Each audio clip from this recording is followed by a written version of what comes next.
नमस्कार, lead India news में आपका बहुत बहुत स्वागत है। मैं हूं डॉक्टर तरुणा एस गौड़। उत्तराखंड देश का ऐसा पहला राज्य बन गया है जहां पर समान नागरिक संहिता यानी कि यूसीसी लागू हो गया है।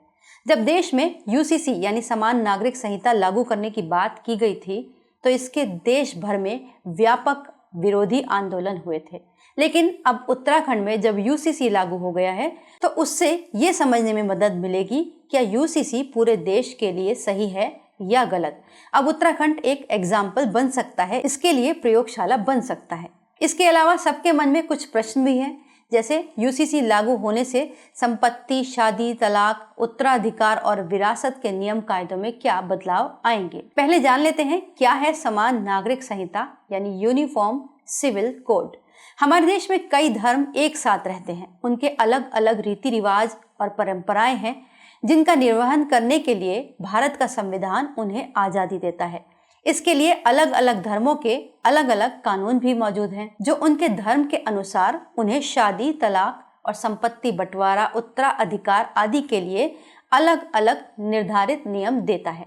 जैसे हिंदू लॉ, मुस्लिम पर्सनल लॉ, क्रिश्चियन एक्ट, इसके मुताबिक इन धर्मों में होने वाले शादी, तलाक और उत्तराधिकार के नियम उनके धर्मों के अनुसार ही तय किए जाते हैं। उत्तराखंड सरकार यूसीसी लागू किए जाने के निर्णय को महिलाओं के समान अधिकार और सम्मान के लिए एक बड़ा कदम मान रही है। जैसा कि अब तक अलग धर्मों के अलग कानून थे जो महिलाओं के लिए कहीं ना कहीं थोड़े बहुत जातिपूर्ण लगते थे। यूसीसी के आने के बाद हलाला जैसी प्रथाओं को समाप्त करने में मदद मिलेगी, साथ ही महिलाओं को विरासत अधिकार में भी समानता मिलेगी। अब प्रश्न आता है कि यूसीसी आने के बाद क्या इम्पैक्ट होगा।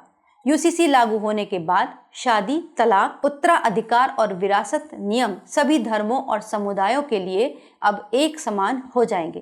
पहले जो अलग अलग कानून थे वो नहीं रहेंगे। इसकी वजह से कुप्रथाओं का अंत होगा और महिलाओं को समान अधिकार सुनिश्चित हो जाएंगे। यूसीसी के आने के बाद सबसे बड़ा प्रभाव जो पड़ेगा वो पड़ेगा प्रेमी जोड़ों पर। इसकी बहुत चर्चा भी हो रही है। अब तक शादी और लिव इन रिलेशनशिप के लिए पंजीकरण के लिए अनिवार्यता नहीं थी। हालांकि कुछ स्टेट में शादी के पंजीकरण की जो अनिवार्यता है वो थी, लेकिन लिव इन रिलेशनशिप के लिए ऐसा कोई कानून नहीं था। लेकिन यूसीसी के आने के बाद से जहां शादी के रजिस्ट्रेशन को कंपलसरी बनाया है, वहीं लिव इन में रहने के लिए भी एक रजिस्ट्रेशन सर्टिफिकेट लेना अनिवार्य हो जाएगा। ऐसे कपल जो लिव इन में रहना चाहते हैं उन्हें रजिस्ट्रेशन करवाना पड़ेगा। इतना ही नहीं, इसे पनिशेबल भी बनाया गया है, यानी अगर इसका उल्लंघन किया गया तो सजा भी मिलेगी। यूसीसी के मुताबिक अगर कोई कपल बिना रजिस्ट्रेशन करवाए लिव इन रिलेशनशिप में 1 महीने से ज़्यादा रह जाता है तो उसके ऊपर कम से कम 10,000 रुपये का जुर्माना लग सकता है और 3 महीने की कैद भी हो सकती है।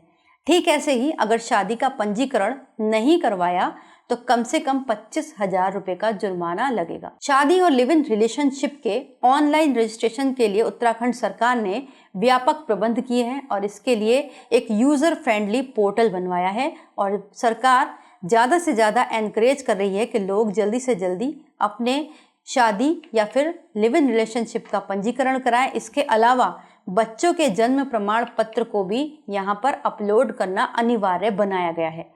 इस काम को करने के लिए 7 दिन का समय दिया जाएगा।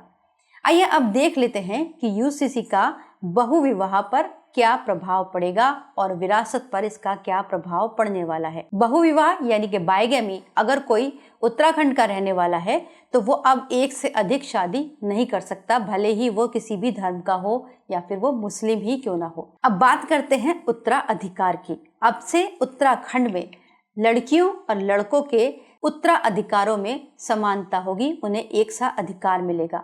वसीयतनामा यानी अगर कोई विल करता है उसमें ट्रांसपेरेंसी लाने के लिए आधार आधारित डॉक्यूमेंटेशन होगी और जो गवाह हैं उनके लिए वीडियो रिकॉर्डिंग करना अनिवार्य कर दिया गया है।